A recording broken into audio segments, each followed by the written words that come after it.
Welcome to Kenton Teaches. Enjoy the video. You start by opening the Metamask extension in Chrome. Click the puzzle piece, then Metamask. Once the pop-up appears, click your circular account avatar to open the account menu. You want to lock the wallet immediately.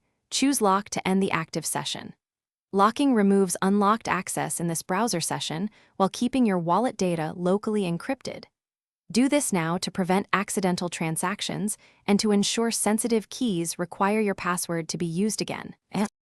Once done locking, make sure you disconnect any websites that remain connected to your account. Open the three-line menu, go to Connected Sites or Site Settings, and review the list of dApps currently authorized.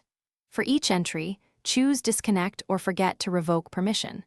This step prevents a site from re-requesting access or interacting with your wallet automatically. It also reduces risk if you later restore the wallet on another device. Disconnected sites will need explicit reauthorization. Finish by confirming Metamask shows the locked screen and asks for your password. Open the extension to test. If you want a fuller reset, remove the extension and reinstall, then restore from your seed phrase when ready. If Metamask becomes unresponsive, restart Chrome and toggle the extension off and on. This often resolves UI issues. Important troubleshooting tip. If you cannot recall your password, the only safe recovery is restoring with your seed phrase. Never share it and store it offline.